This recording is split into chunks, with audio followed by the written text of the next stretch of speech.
2026 চনৰ মেট্ৰিক আৰু এইচএছৰ ৰুটিন প্ৰকাশ পাই গ'ল নেকি বহুতেই বিভিন্ন সময়ত মোক প্ৰশ্ন কৰে বা বহুতে অফলাইনতো মোক পালে সোধে যে এছএছএলসি আৰু এইচএছৰ ৰুটিন ইতিমধ্যে প্ৰকাশ পাই গ'ল নেকি আজিও সুধিছে বহুতে গতিকে এই ভিডিঅ'টোত মই তোমালোকক জনাবলৈ চেষ্টা কৰিম যে এছএছএলসি ৰুটিন প্ৰকাশ পাইছে নেকি বা পালে তোমালোকে কেনেকৈ ডাউনলোড কৰিবা বা যদি পোৱা নাই কেতিয়া প্ৰকাশ পাব পাৰে আৰু এটা বিশেষ খবৰ এই ভিডিঅ'টো তোমালোকক জনাবলৈ চেষ্টা কৰিম গতিকে ভিডিঅ'টো সম্পূৰ্ণৰূপে চাবা সৰু এটা ভিডিঅ' বুজিবলৈ ট্ৰাই কৰিবা মই ৰুটিন প্ৰকাশ পাইছে না নাই এই বিষয়ে গুগলত সন্ধান কৰিছিলো তাত চাৰ্চ কৰিছিলো তাত পাইছো তোমালোকে স্ক্ৰিনত হয়তো দেখা পাইছা নোটিছটো তাত দেখা পাইছা দা Assam এছএছএলসি 2026 routine has not been released yet but it is expected to be published in November 2025 by the Board of Secondary Education Assam Seva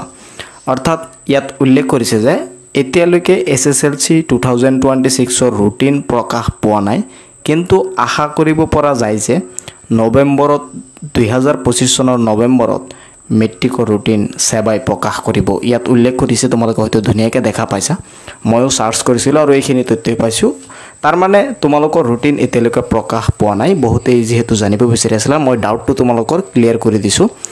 যে এছএছএলসি আৰু এইচএছৰ এটা পৰীক্ষাৰ এতিয়ালৈকে ৰুটিন প্ৰকাশ কৰা নাই আৰু ৰুটিন কেতিয়া প্ৰকাশ কৰিব ইয়াত ধুনীয়াকৈ মানে গুগলত উল্লেখ কৰিছে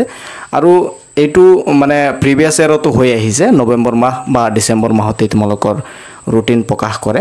আৰু এইবাৰো নৱেম্বৰ নহলে ডিসেম্বৰত তোমালোকৰ ৰুটিন প্ৰকাশ কৰিব আৰু সময়মতে তোমালোকে এইটো চেনেলৰ জৰিয়তে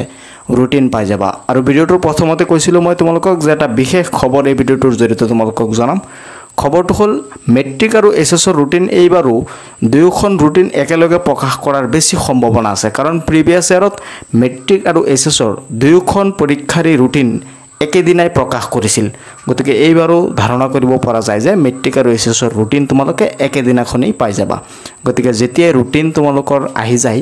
মই এইটো চেনেলৰ জৰিয়তে তোমালোকক প্ৰথমতে জনাম গতিকে চেনেলটো সাবস্ক্ৰাইব কৰি ভিডিঅ'টো শেয়াৰ কৰি দিয়া যাতে সকলোৱে চাব পাৰে যি সকলৰ নেকি ডাউট আছে যাতে তেওঁলোকৰ ডাউটখিনি ক্লিয়াৰ হৈ যায় তো লগ পাম পৰৱৰ্তী ভিডিঅ'ত চাই থাকিব তোমালোকৰ আপোন চেনেল টেক অফ এমএইচ